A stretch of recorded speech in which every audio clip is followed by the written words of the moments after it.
Hello friends, welcome to साहस of solutions. दोस्तों, जैसा कि सीरीज के पिछले वीडियो में हमने एरर हैंडलिंग के बारे में देखा, वो भी इंटरपोलेशन के अंदर, कि इंटरपोलेशन के अंदर हम एरर हैंडलिंग कैसे कर सकते हैं। अगर आपने नहीं देखा है तो एक बार जरूर विजिट करिए, वेरी इंपॉर्टेंट टॉपिक। और आज के वीडियो में हम देखेंगे एट्रीब्यूट बाइंडिंग क्या होता है। मतलब कि डेटा बाइंडिंग का ही ये पार्ट है, और वही वन वे डेटा बाइंडिंग है। और वन वे डेटा बाइंडिंग में कंपोनेंट टू व्यू है। तो जब भी हमें एट्रीब्यूट बाइंडिंग करना होगा तो कैसे करेंगे, इसके बारे में इस वीडियो में हम डिटेल्स में देखने वाले हैं विद एग्जांपल। तो चलिए स्टार्ट करते हैं इस वीडियो को। अगर आप नए हैं चैनल पर तो फटाफट चैनल को सब्सक्राइब कर लीजिए और वीडियो को लाइक और वीडियो को शेयर भी कर लीजिए ताकि सबको देखने को मिले। देखिए, एट्रीब्यूट बाइंडिंग, सबसे पहला क्वेश्चन तो ये होता है कि एट्रीब्यूट और प्रॉपर्टी में डिफरेंस क्या होता है और किसका बाइंडिंग हमें करना चाहिए। अगर नहीं पता है तो आप हमें जरूर कमेंट करिएगा कि एट्रीब्यूट और प्रॉपर्टी में डिफरेंस क्या होता है। उसके बारे में भी मैं आप लोग को डीपली एक वीडियो दे दूंगा। लेकिन यहाँ पर छोटा सा चीज़ समझिए कि एट्रीब्यूट बाइंडिंग तभी करना चाहिए हमें जब किसी एट्रीब्यूट का प्रॉपर्टी जनरेट ना होता हो, क्योंकि प्रॉपर्टी हमें रियल डेटा देता है और एट्रीब्यूट हमें इनिशियल वैल्यू देता है।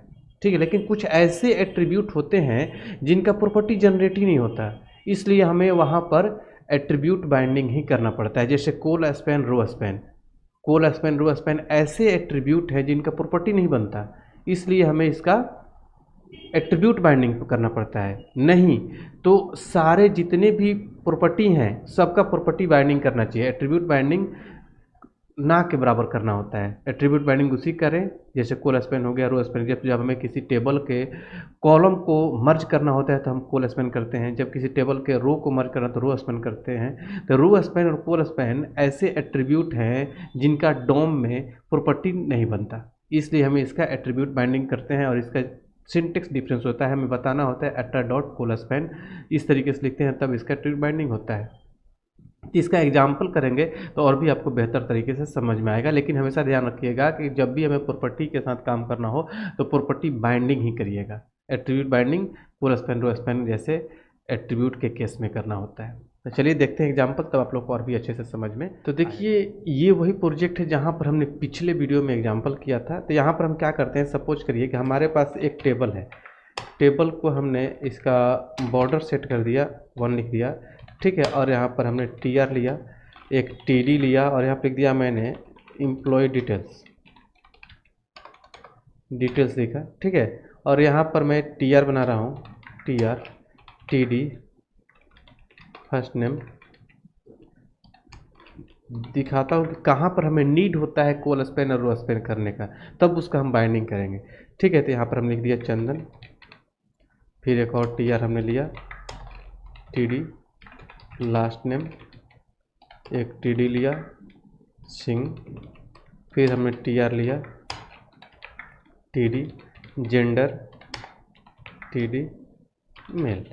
अगर हम इसको रन कराकर ब्राउजर पर देखते हैं, ठीक है, तो यहाँ पर हमने टाइपो मिस्टेक कर दिया। यहाँ पर टी आर होगा, टी आर के अंदर टी डी होगा, ठीक है। अब इसको रन कराते हैं तो कोई एरर नहीं आएगा। और ब्राउजर पर देखेंगे तो एक टेबल बन गया है। और यहाँ पर आपको देखने को ये मिल रहा है कि फर्स्ट नेम लास्ट नेम तो अलग अलग कॉलम में दिख रहे हैं, लेकिन जो इम्प्लॉय डिटेल्स दिख रहा है एक ही कॉलम में दिख रहा है।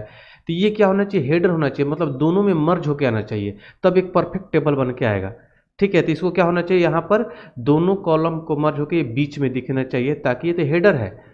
तो यहाँ पर एक ही कॉलम में इम्प्लॉय डिटेल्स से दोनों होता है ना, तो एक ही कॉलम में रखने से क्या फ़ायदा। तो इसको हम क्या करेंगे, यहाँ पर लिखेंगे कोल स्पैन, दो कॉलम है तो इसके कॉलम को मर्ज कर देंगे, कोल स्पैन 2 कर देंगे।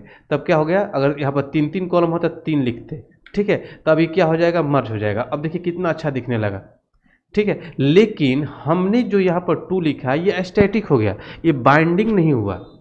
बाइंडिंग क्या होता है, जो डायनेमिक हो जाए। और यहाँ पर ये कोल स्पैन है, तो ये अगर वैल्यू हमें डायनेमिक करना है तो इसका बाइंडिंग करना पड़ेगा, ठीक है। तो मतलब ये वैल्यू टीएस फाइल से आना चाहिए, तब डायनेमिक होगा कि अपने रन टाइम पर इसको चेंज कर सके, टीएस फाइल से किसी वेरिएबल पर डिपेंड हो जाए। जैसे मान लीजिए हम यहाँ पर कोल लिख दें, कोल, और इसमें हमने 2 डाल दिया, ठीक है। तो इसका वैल्यू जानना चाहिए, क्योंकि जो बाइंडिंग होगा एट्रीब्यूट बाइंडिंग कंपोनेंट टू भी होता है, तो यहाँ इसका वैल्यू यहाँ पर कंपोनेंट से आना चाहिए। तो इसको अगर हम यहाँ पर लिख दें कॉपी करके और यहाँ पर लिख दें, ठीक है। अगर ये यहाँ पर 2 मिलने लगे तब हो गया ये बाइंडिंग हो जाएगा। लेकिन यहाँ पर इस तरीके से मिलेगा नहीं, ये एक प्रॉपर्टी नहीं है, प्रॉपर्टी नहीं है जिसके चलते ये डेटा इसका यहाँ पर नहीं मिलेगा। ठीक है, आप चलेंगे ब्राउज़र पर तो यहाँ पर देखेंगे मर्ज नहीं हो रहा है। तो इसके लिए हमें क्या करना पड़ेगा, यहाँ पर अगर आप ये स्क्वायर ब्रैकेट लिखेंगे तो स्क्वायर ब्रैकेट क्या होता है, प्रॉपर्टी के लिए होता है, प्रॉपर्टी बाइंडिंग के लिए होता है। ये भी लिखेंगे तो काम नहीं करेगा, बोलेगा कि ये तो कोल स्पैन तो प्रॉपर्टी है ही नहीं, ये तो एट्रीब्यूट है, इसका प्रॉपर्टी जनरेट नहीं होता, तो ये भी काम नहीं करते। यहाँ पर हमें लिखना पड़ेगा अटर ATTR डॉट, हमने बताया डोम को कि ये एट्रीब्यूट है, इसका बाइंडिंग करो, देखिए चल गया। ठीक है, और यहाँ पर जाएंगे हम तो बाइंड हो गया। तो ये होता है एट्रीब्यूट बाइंडिंग का सिंटेक्स। जब भी आप एट्रीब्यूट बाइंडिंग करेंगे तो इस तरीके से अटर डॉट लिखेंगे और सिंटेक्स आपका प्रॉपर्टी बाइंडिंग वाला होगा। लेकिन ध्यान रहे कि प्रॉपर्टी बाइंडिंग ही ज़्यादा करना चाहिए, प्रॉपर्टी बाइंडिंग में ही हमें करंट वैल्यू मिलता है, नहीं तो एट्रीब्यूट बाइंडिंग हमें इसी इनिशियल वैल्यू देते रहता है। अगर आपको नहीं पता है एट्रीब्यूट और प्रॉपर्टी में डिफरेंस, आप हमें कमेंट जरूर करिएगा, हम आपके इसके लिए भी एक अच्छा सा वीडियो बना के दे देंगे, बिल्कुल एग्जाम्पल के साथ दिखा देंगे कि दोनों में डिफरेंस क्या होता है। आई होप कि आप लोगों को पता भी होगा। तो ये होता है आपका एट्रीब्यूट बाइंडिंग। फिर भी आपके माइंड में कोई कन्फ्यूजन हो तो हमारे कमेंट बॉक्स में जरूर शेयर करिएगा, हम आपको कमेंट का रिप्लाई करेंगे। तो चलिए मिलते हैं अगले वीडियो में अगले टॉपिक के साथ, तब तक के लिए थैंक यू सो मच।